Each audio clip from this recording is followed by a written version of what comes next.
اور آپ سب کا سننا اپنی بارگاہ میں قبول اور منظور فرمائے۔ امام اہل سنت شاہ احمد رضا خان بریلوی رحمۃ اللہ علیہ کے عرس مبارک کے حوالے سے اور یوم رضا کے انعقاد کے حوالے سے فقیر نے آپ کے سامنے قرآن شریف میں سے چند الفاظ اور حبیب کریم صلی اللہ علیہ وآلہ وسلم کی ایک حدیث پڑھنے کا شرف حاصل کیا ہے۔ کلام مقدس کے الفاظ کا ترجمہ اس طرح ہے، اللہ کریم فرماتا ہے انما یخشی اللہ من عبادہ العلماء، بے شک اللہ کے بندوں میں سے علماء ہی ڈرتے ہیں۔ اللہ سے ڈرتے ہیں تو وہ صرف علماء ہی ڈرتے ہیں۔ یہ آیت میں نے کیوں چنی؟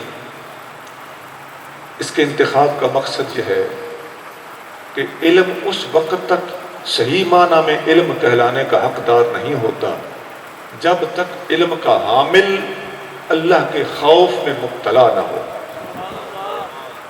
حضرت عبداللہ بن عباس رضی اللہ تعالی عنہ فرماتے ہیں من خشی اللہ فہو عالم، جو اللہ سے ڈر گیا وہ عالم ہے۔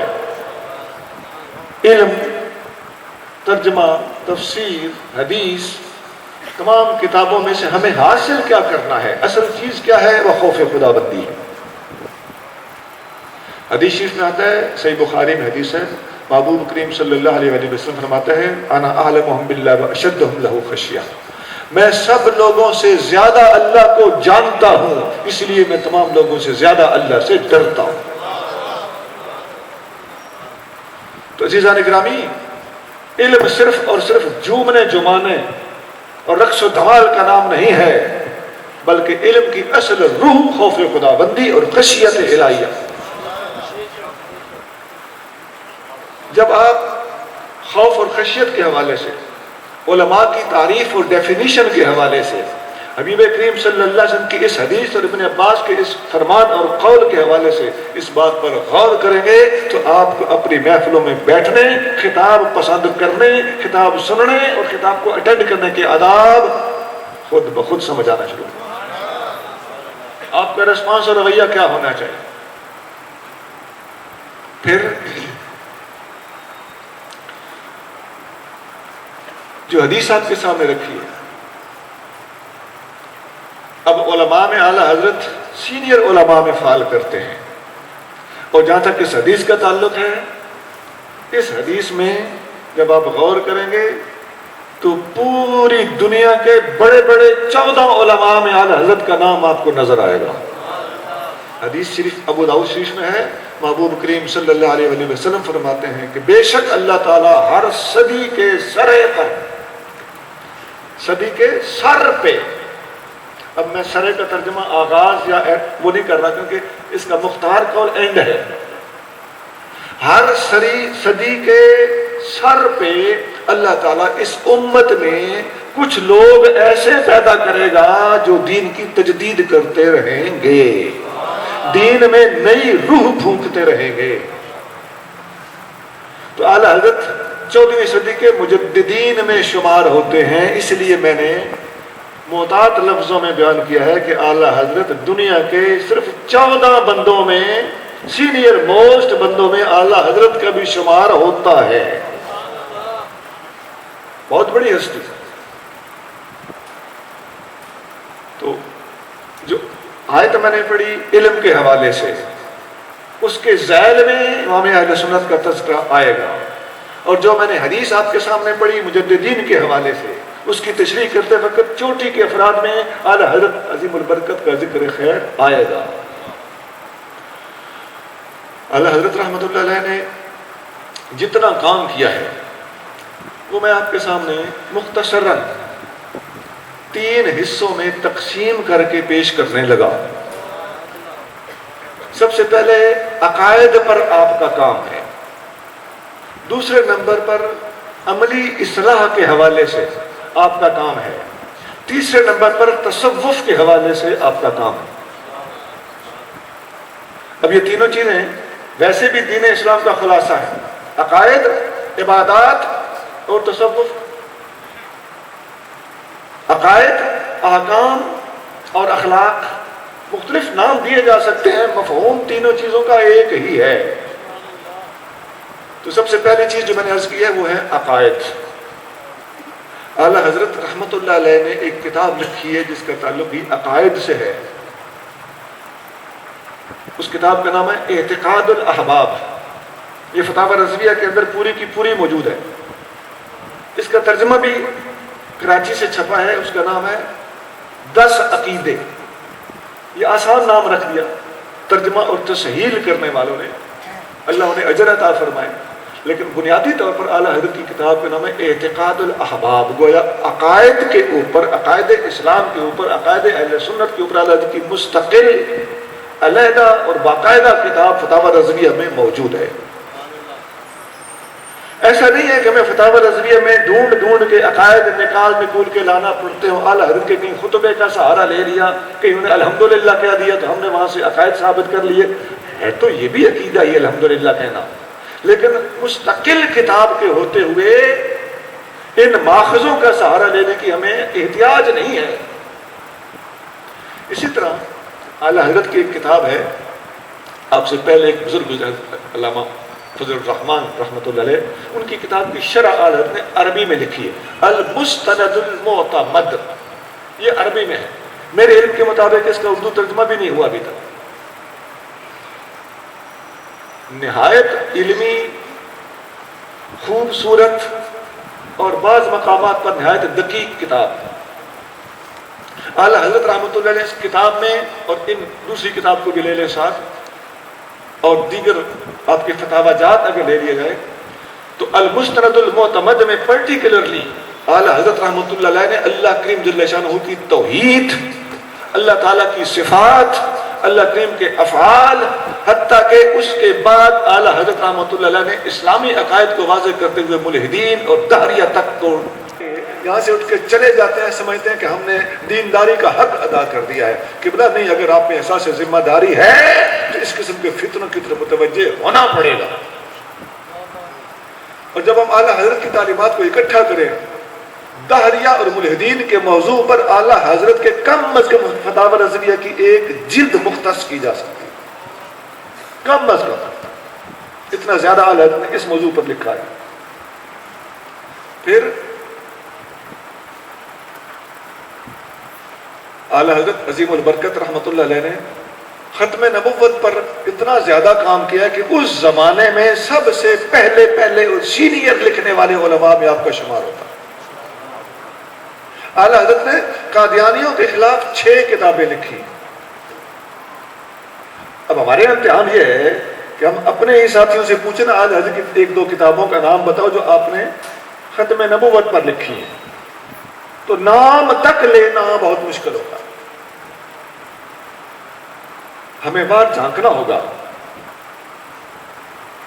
چند دن پہلے ملتان سے آگے ایک جگہ مجھے جانے کا اتفاق ہوا، راستے میں ایک گاؤں تھا، اس گاؤں میں ایک مدرسہ تھا، اس مدرسے کا نام تھا جامعہ سعید بن زید۔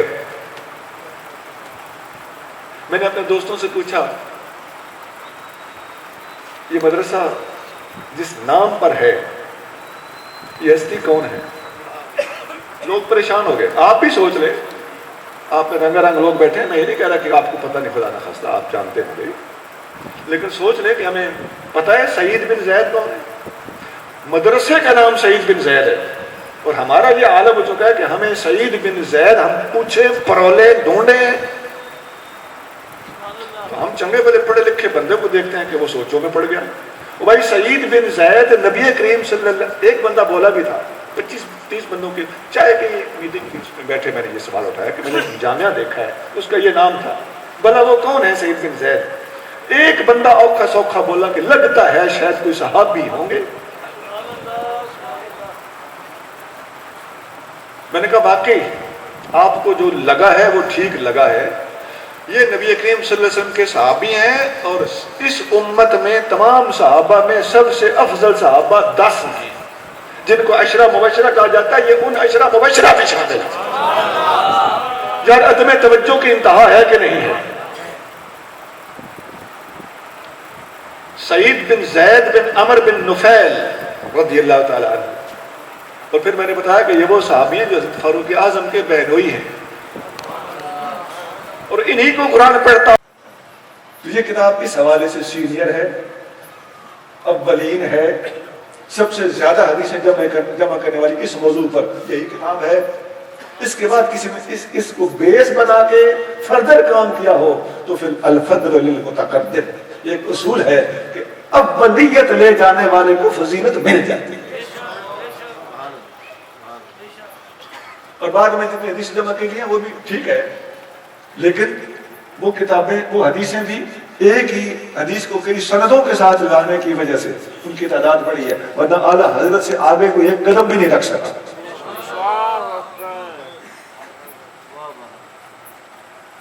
ایک حدیث، ایک کتاب بتائیے ختم نبوت پر، تو ہمیں ان کتابوں کا کم از کم مطالعہ تو کرنا چاہیے، ہمیں ان کتابوں کا ماہر ہونا چاہیے، ان کتابوں کو پڑھ کے ہمیں رد قادیانیت کے لیے مناظر ہونا چاہیے، ہم وقت تیار ہونا چاہیے. اعلیٰ حضرت کی کتابیں لے کر ہمیں پاکستان کے گوشے گوشے میں نکل جانا چاہیے، بلکہ دنیا کے کونے کونے میں آپ کے اس فیض کو پہنچا کر قادیانیت کا ناطقہ بند کر. اور فتاوی رضویہ کے اندر اردو ترجمے کے ساتھ چھپی ہوئی کہ اتقا، سب سے بڑا متقی کون ہے؟ فرمایا صدیق اکبر ہے. ثبوت کیا ہے؟ 100 صفحہ عربی میں لکھے، عربی میں لکھیں، 100 صفحہ لکھیں، لکھنے والے اعلیٰ حضرت ہوں اور اتقا سے بڑا صدیق اکبر ثابت کر رہے ہوں، تو تھوڑی سی عقل رکھنے والے کو ویسے یقین آ جانا چاہیے کہ واقعی اعلیٰ حضرت نے اگر اس طرح لکھا ہے تو پھر صدیق اکبر واقعی اس امت میں سب سے بڑے متقی کا نام ہے. نعرہ تکبیر، نعرہ رسالت، نعرہ تحقیق، نعرہ حیدری، نعرہ غوثیہ، فیض رضا، عشق و محبت، عشق و محبت، عشق و محبت، عشق و محبت، عشق و محبت، عشق و محبت.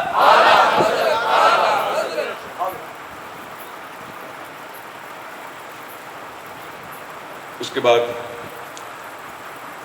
اب آپ سمجھ جاؤں گے کہ یہ بڑا تفصیلی موضوع ہے، اس پر بہت کچھ عرض کیا جا سکتا ہے. 20 کتابیں اعلیٰ حضرت نے سیدنا امیر معاویہ رضی اللہ تعالیٰ عنہ کی شان میں بھی مستقل کتابیں لکھی. 5 کتابیں آپ کی، میرے علم کے مطابق 5 امیر معاویہ کی شان میں، ان میں ایک کتاب زیادہ معروف ہے، الاحادیث الراویہ. یہاں میں ایک افسوسناک بات بھی کر دینا ضروری سمجھتا ہوں کہ ہم نے اعلیٰ حضرت کی قدر نہیں کی. اعلیٰ حضرت کی تمام کتابیں وقت پہ چھپ جاتی نا. اعلیٰ حضرت کی کچھ کتابیں ابھی تک ایسی ہیں جو نہیں چھپی. یہ صرف 6-7 سال 8 سال پہلے پہلی بار یہ مطلب القمرین جس کا میں نے نام لیا، یہ 6-7 سال پہلے چھپی، ورنہ یہ قلمی نسخہ تھا. یہ اسی طرح حضرت معاویہ کی شان میں بھی آپ کی کتابیں ہیں جن کے چھاپے جانے کی ضرورت ہے. اور اعلیٰ حضرت رحمۃ اللہ علیہ فتاوی رضویہ شریف میں بھی لکھا ہے. آپ فتاوی شریف کے اندر کمال کر دیتے ہیں. آپ کا فتاوی شریف پڑھے نا جی، تو عین ممکن ہے کہ یہ جو کتابیں الگ آپ نے لکھی ہیں ان کا نچوڑ اور خلاصہ ویسے ہی مسائل کلامیہ کے اندر، مسائل شتہ کے اندر اور متعدد مقامات پر موقع بموقع اعلیٰ حضرت کی یہ ساری کتابیں فتاوی رضویہ کے اندر ان کا کم از کم خلاصہ دستیاب ہے. اعلیٰ حضرت نے حضرت معاویہ کے بارے میں ایک شعر نقل کیا، وہ آپ کو سنا کے موضوع کو آگے چلا. بنیادی طور پر وہ شعر نصیب الریاض سے لیا گیا. علامہ شہاب الدین خفاجی رہے، جیسا جیسا دور ہے ویسے ویسے ہمارے دلائل، ہمارے خطابات، ہماری تحریرات، ہمارے بیانات آنے چاہیے. جس دور میں جس بھی اللہ کے پیارے کی مخالفت ہوگی اسی کی محبت ایمان کا معیار ہوگا اور اسی کا بغض منافقت کی نشانی ہوگا. مرتضیٰ کریم کی مخالفت ہوئی تو علماء نے حدیثیں ڈھونڈ ڈھونڈ کر منظر پہ لا کر سیدنا علی مرتضیٰ رضی اللہ عنہ کی شان بیان کی. اور اس دور میں اگر صحابہ کرام کی مخالفت ہو رہی ہو، صدیق اکبر کو برا کہا جا رہا ہو معاذ اللہ، اور حضرت معاویہ کی مخالفت ہو رہی ہو، تو اس دور میں جس طرح مولا مرتضیٰ کی شان بیان کرنا اس وقت لازم تھا، اسی طرح ان صحابہ کرام کی شان بیان کرنا اس وقت لازم ہے۔ اس وقت مرتضیٰ کریم کا بغض وہ اب بھی ٹھیک ہے، لیکن اس وقت زیادہ اس بات کو منظر پہ رکھا گیا۔ تو جس طرح مرتضیٰ کریم کا بغض منافقت کی نشانی تھا اور ہے، اسی طرح خدا کی عظمت کی قسم آج صدیق اکبر اور میر معاویہ کا بغض رکھنا منافقت کی نشانی ہے۔ اور ہم یہ باتیں حدیثوں سے ثابت بھی کر سکتے ہیں، جس طرح وہاں حدیثیں ہیں ویسے ہی یہاں بھی حدیثیں ہیں۔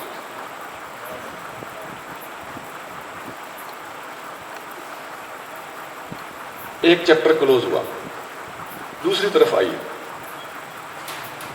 اعلیٰ حضرت نے جو نبی کریم صلی اللہ علیہ وسلم کی امت کی اصلاح کی ہے، عملی اصلاح کی ہے، احکام بتائے ہیں، شریعت سکھائی ہے، عقائد کے بعد اس بات کا نمبر آتا ہے۔ اس زمانے میں میں نماز سے بھی شروع کر سکتا ہوں، کیوں نہ کیا جائے؟ نماز مسلمان ہونے کے بعد سب سے بڑا اور پہلا فریضہ ہے۔ کافر اور مومن میں فرق دکھانے والی اور ظاہر کرنے والی چیز کا نام نماز ہی ہے۔ اعلیٰ حضرت کے فتاوی رضویہ کی تقریباً پہلی 9 جلدیں 33 جلدوں میں سے، جب پرانا فتاوی شریف تھا تو اس وقت پہلی 3 جلدیں نماز پر ہی تھیں، 12 میں سے 3، 33 میں سے 9 نماز پر۔ یہ اتنا بڑا موضوع ہے، اور نبی کریم صلی اللہ علیہ وسلم دنیا سے جب وصال فرمانے لگے تو آپ نے سیدنا علی المرتضیٰ رضی اللہ تعالیٰ عنہ کو حکم دیا، اے علی کاغذ اور قلم لے، میں لکھ دوں، میرے بعد گمراہ نہیں ہوگے۔ تو مرتضیٰ کریم حدیث میں آپ کا ارشاد موجود ہے، آپ فرماتے ہیں میں نے دل میں سوچا کہیں میں کاغذ قلم ڈھونڈتا رہ گیا تو آقا کا وصال ہو گیا تو بات رہ جائے گی، میں نے زبانی عرض کیا